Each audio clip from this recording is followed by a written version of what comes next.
মেয়ের Facebook password তার boyfriend জানে। ছেলেটা চাওয়া মাত্রই দিয়ে দিয়েছে। মেয়েটা হোয়াটসঅ্যাপে অন্য একটা ছেলের সাথে চ্যাট করে, কথা বলে, প্রেম করে। আমার বয়ফ্রেন্ড মেসেজগুলো দেখলে ঝামেলা করবে। ফেসবুকে মেসেজ করব না, যা হবে হোয়াটসঅ্যাপেই হবে। যেদিন বয়ফ্রেন্ডের সাথে মিট করতে যায় সেই দিন হোয়াটসঅ্যাপটা ডিলিট দিয়ে দেয়। মেয়েটার ফেসবুক আইডি 3টা, জাস্ট একটার কথাই বয়ফ্রেন্ড জানে। সে আইডির পাসওয়ার্ড আবার তার কাছেই আছে।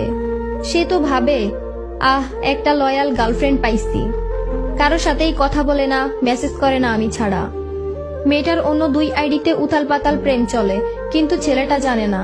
ছেলেদের সাথে কত প্রেম করে মেয়েটা, কিন্তু ছেলেটা জানে আমি একটা মনের মতো মানুষ পাইছি, যে মানুষটা অন্য কারোর সাথে কথা বলে না।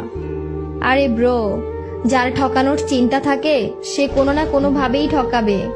তাকে আটকাতে পারবা না তুমি কখনোই, কোনোভাবেই না। ফেসবুক পাসওয়ার্ড এটা ঠুমকো একটা জিনিস। এটা নিলেও যে, না নিলেও সে মানুষটা তোমাকে চাইলে সেই মানুষটা তোমার হয়ে সারাটা জীবন থাকবে। আর সেই মানুষটা যদি তোমাকে না চায় তাহলে তোমার হয়ে সারাটা জীবন কখনোই থাকবে না। 2 দিনের জন্য আসছে, 3 দিনের জন্য মজা নিচ্ছে, 4 দিনের দিন তোমাকে ঠিকই ছেড়ে চলে যাবে। সো প্লিজ জীবনের সলিড একজন মানুষকেই বিশ্বাস করো। ভুল মানুষকে বিশ্বাস করে ঠকে এত কষ্ট পাওয়ার কোনো মানেই হয় না।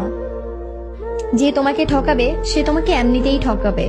ফেসবুক পাসওয়ার্ড, হোয়াটসঅ্যাপ, ইমো এই সব কিছু না ভালোবাসার মধ্যে মেটার করে না। ভালোবাসার মধ্যে একটা জিনিসই মেটার করে, সেটা হলো যে মন থেকে ভালোবাসা, মন থেকে ভালো লাগা। এইসব কিছু পাসওয়ার্ড নিয়ে কোনো লাভ নেই, কারণ সে রাখতে পারলে 1000 জায়গায় রাখতে পারে।